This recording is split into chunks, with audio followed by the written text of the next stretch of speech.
Welcome to friends flavours. Hi అండి, అందరూ బాగున్నారా? ఈరోజు ఐస్ క్రీమ్ చేసుకుందామండి. ఐస్ క్రీమ్ అంటే ఎవరికి ఇష్టం ఉండదు చెప్పండి? పిల్లలకి పెద్దలకి చాలా ఇష్టం కదా. ఈ ఐస్ క్రీమ్ని చాలా ఈజీగా ఇంట్లోనే చేసుకోవచ్చు. ముందుగా మందపాటి గిన్నె తీసుకొని దానిలోకి 1/2 లీటర్ పాలు వేయాలి.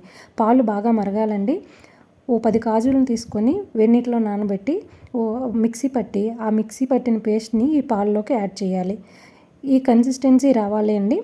బాగా కలుపుకొని ఇప్పుడు కస్టర్డ్ పౌడర్ యాడ్ చేసుకుందాం. కస్టర్డ్ పౌడర్ 2 టేబుల్ స్పూన్స్ తీసుకొని పాల్లోకి కలిపి ఆ పేస్ట్ని అంతా ఇలాగా పాల్లోకి మిక్స్ చేయాలి. మరిగిన పాలలోకి మిక్స్ చేసి ఈ కన్సిస్టెన్సీ వచ్చేంత వరకు మరిగించుకోవాలి. ఇప్పుడు ఇలాచీ పౌడర్ యాడ్ చేద్దాం.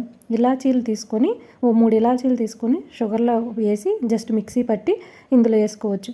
ఇలా చేయడం వల్ల షుగర్ అనేది ఫాస్ట్గా కరిగిపోతుంది. ఈ మిశ్రమాన్ని అంతా బాగా కలుపుకొని కంప్లీట్గా స్టవ్ ఆపి కంప్లీట్గా కూల్ అవ్వాలి. ఈ లోపల కొంచెం డ్రై ఫ్రూట్స్ తీసుకొని కట్ చేయండి. బాగా కూల్ అయిన పేస్ట్ని మిక్సీ పట్టాలి. మిక్సీ పట్టి ఇలాగా మౌల్స్లోకి ట్రాన్స్ఫర్ చేయాలి. మీ దగ్గర ఏముంటే అవి. నా దగ్గర అయితే 2 కుల్ఫీ మౌల్స్ ఉన్నాయి. ఒక ప్లాస్టిక్ గ్లాస్ లాంటిది తీసుకొని దాని మీద కొంచెం డ్రై ఫ్రూట్స్ వేసుకొని 8 అవర్స్ ఫ్రీజర్లో పెట్టాలి. 8 అవర్స్ ఫ్రీజర్లో పెట్టి తీస్తున్నామండి. చూడండి ఎంత బాగా వచ్చిందో. ఇప్పుడు దీన్ని సర్వ్ చేసుకోవచ్చండి.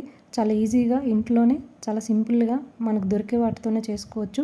ఈ ఐస్ క్రీము గులాబ్ జామ్తో కూడా బాగుంటుంది, నార్మల్గా కూడా బాగుంటుంది.